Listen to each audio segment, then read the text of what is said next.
Bem, pessoal, vou fazer esse vídeo para o podcast Bro, que é um podcast do pessoal da cidade de Tiradentes, aqui na zona leste de São Paulo, um dos maiores bairros do Brasil, e também um conjunto habitacional dos maiores da América Latina.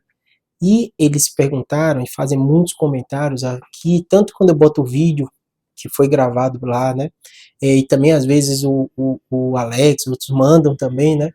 Sobre doenças, né? E no caso, na nossa área, na neuro, a das doenças mais relevantes é o AVC, o derrame cerebral popularmente conhecido, né? E todo mundo conhece alguém, né? Por exemplo, meus avós tiveram, né? Tanto por parte de pai como por parte de mãe, morreram meio que por consequência também de um AVC, né? Então é uma doença muito, muito prevalente. E eu vou explicar um pouquinho para vocês o que causa, quais são as consequências, como evitar, né? E o que você pode fazer hoje. Em especial, eu sei que muita gente que acompanha eles de podcast é mais jovem, mas como você pode desde ajudar sua mãe, sua avó, né? E também para você no futuro, né?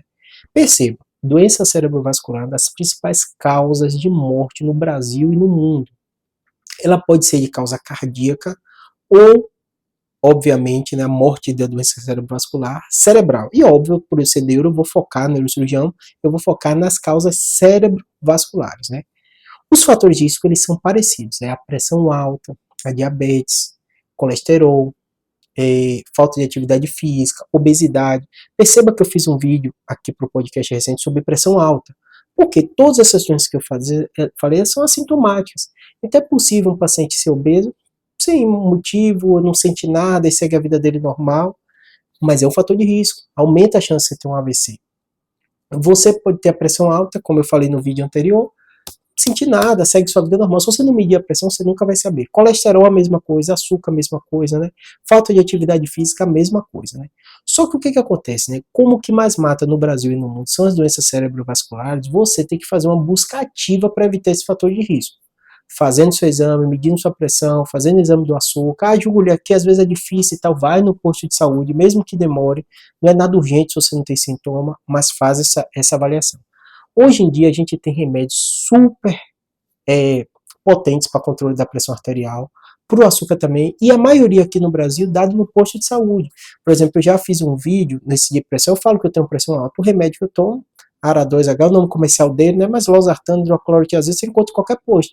Né, mesmo tendo possibilidade de comprar remédio que fosse mais caro, minha cardio optou por esse remédio. Simples, você encontra no posto de saúde. Então, assim, procura ajuda, não deixe para lá, não fique achando que não vai conseguir resolver, né? E aí o que acontece? Eu vou explicar agora a lógica da doença cerebrovascular, agora que vocês entenderam quais são os fatores de risco e como evitar, que é essa busca ativa por essas doenças, né? Normalmente o que acontece? A gente tem vários vasos, esses vasos, o coração bombeia o sangue, esse sangue bombeado pelo coração, ele passa por vários órgãos, só que o cérebro, ele tem uma demanda de glicose, né, de oxigenação muito grande. Então, quase 25% do que o coração bombeia acaba indo para o cérebro. E aí, muitas vezes, esse sangue, por ter alguma obstrução, uma placa de gordura, o que quer que seja, ele não chega direito e os neurônios morrem naquela região. Isso é o AVC.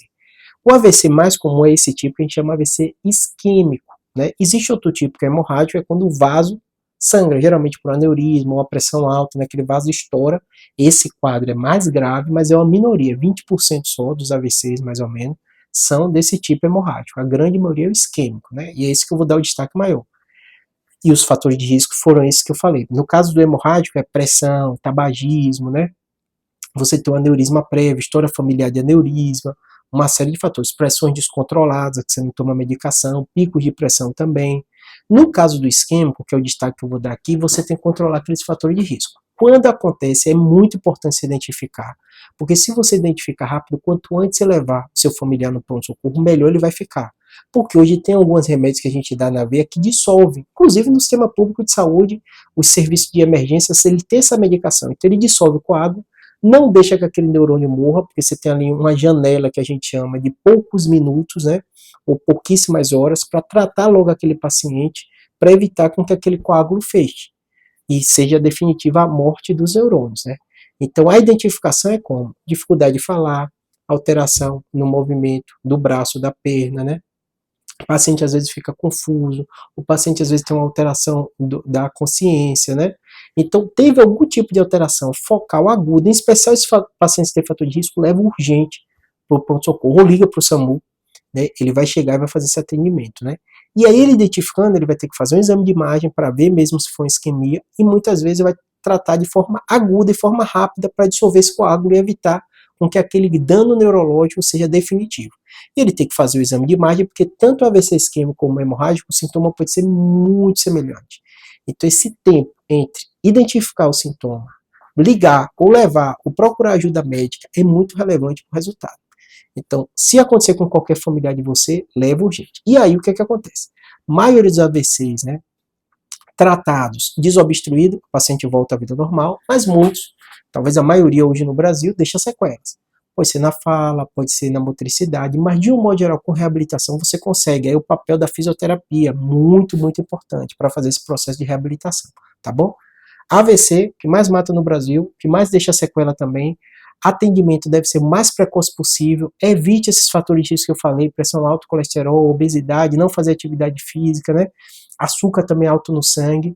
E se identificou qualquer sintoma, em especial nessa população que tem fator de risco, urgente, ou liga ou vai no hospital para fazer essa medicação que muitas vezes dissolve o coágulo nesse AVC isquêmico, tá bom?